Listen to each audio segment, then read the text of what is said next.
एक तो होता है कि कैसा फील हो रहा है, और दूसरी एक बात है, ये अभी 4 साल का सफ़र है मेरे।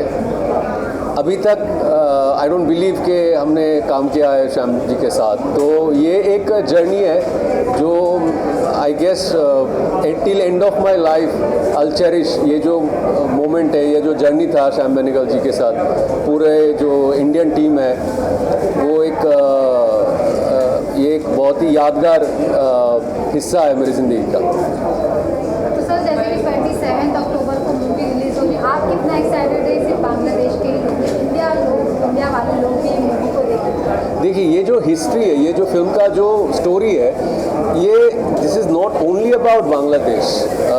आप अगर 47 से देखोगे, उसके बाद 52 में देखोगे, उसके बाद 71 में देखोगे, उसके बाद भी जो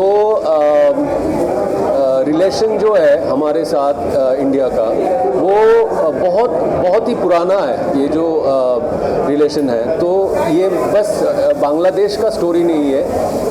हालांकि ये शेख मुजीबुर रहमान, हमारे जो फादर ऑफ द नेशन है, उनको लेके है, पर इसमें बहुत ऐसा सिचुएशन देखने के लिए मिलेगा जो लोगों को पता चलेगा कि इंडिया ने क्या क्या किया, दोनों देश मिल के क्या क्या किया दोनों देशों के लिए। जैसे कि हिस्टोरिकल मूवी थी, तो आपको भी बहुत सारी नए इन्फॉर्मेशन पता चले होंगे, तो वो कैसा एक्सपीरियंस रहा?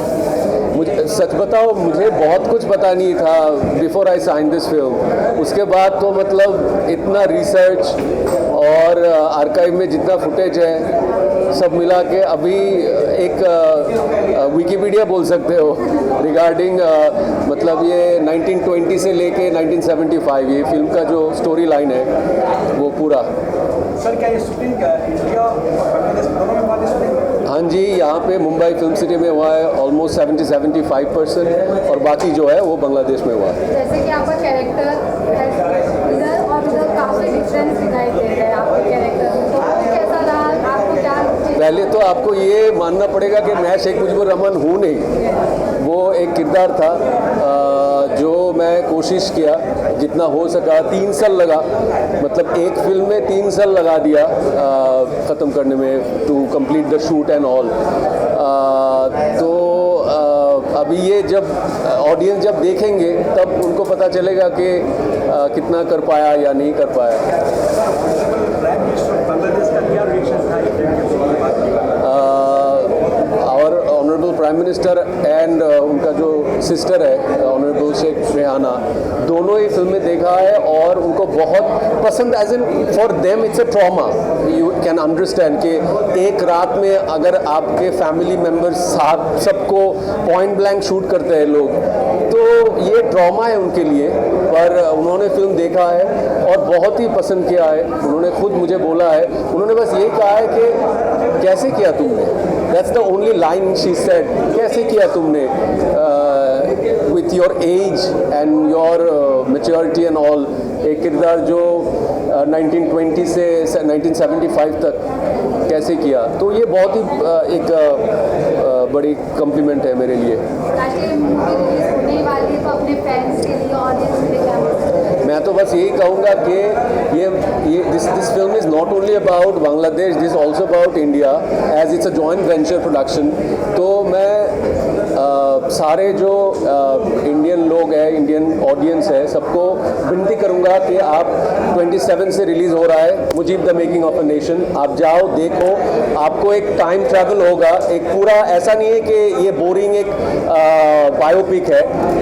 आप एक बार देख लो, फिर आपको पता चलेगा कि ये पूरा एक फिल्म देखने का जो मज़ा है पूरा वो मिलेगा। और ये श्याम बेनेगल जी का फिल्म है, तो I mean undoubtedly it's a masterpiece.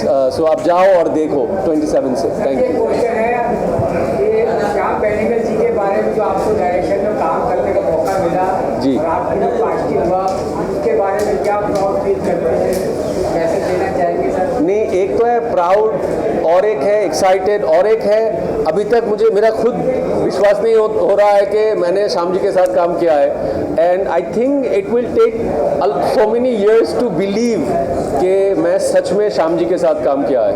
So it's an honour. It's an honour. Shyam Benegal has been so ahead of the times always. You see his older films that we caught up a lot. I've seen most of it, but I re-saw it all again during the lockdown. And I don't think we're that progressive today.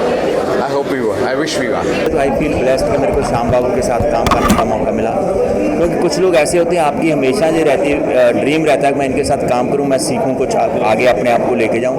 तो श्याम बाबू के साथ this is my second collaboration Netaji के बाद में. तो पहली मेरे लिए ये था कि सबसे बड़ा एक्साइटमेंट कि मेरे को श्याम बाबू के साथ काम करने का मौका मिला.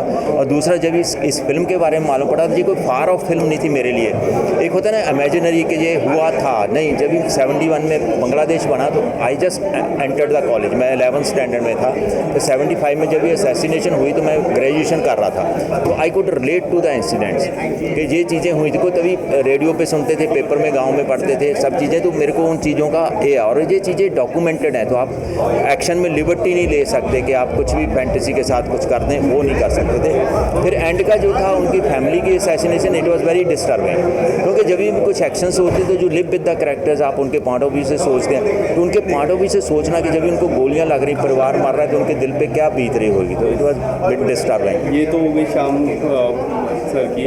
श्याम बहादुर की अगर हम बात करें, ट्रेलर तो वो मैं नहीं बात करता. वो बहुत अच्छा है, लेकिन I feel very proud. I feel blessed, proud and blessed कि भगवान इतना मेहरबान है कि मैं सोच भी नहीं सकता. मैं तो भगवान का शुक्र ही करता रहता हूँ कि उसने मेरे सपनों से ज़्यादा खुशियाँ दी. आइकॉनिक किरदार इस बार बहुत. और मेरे लिए वो हीरो थे. मतलब देखो मेरे लिए जब मैं पंजाब से बिलोंग करता हूँ, गांव में पैदा हुआ. तो जब मैं कॉलेज में जो 71 की वॉर हो रही थी तो हमारे लिए श्याम बहादुर हीरो थे.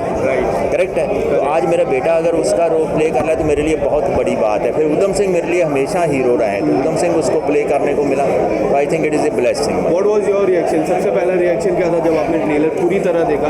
आपने सबसे पहली बात क्या की है? मैंने सबसे पहले विक्की को जोर से जप्पी डाली. पंजाबी हूँ तो जप्पी जोर से डाली. And I said I am proud of it. Thank you so much sir. Thank you. God bless. God bless. God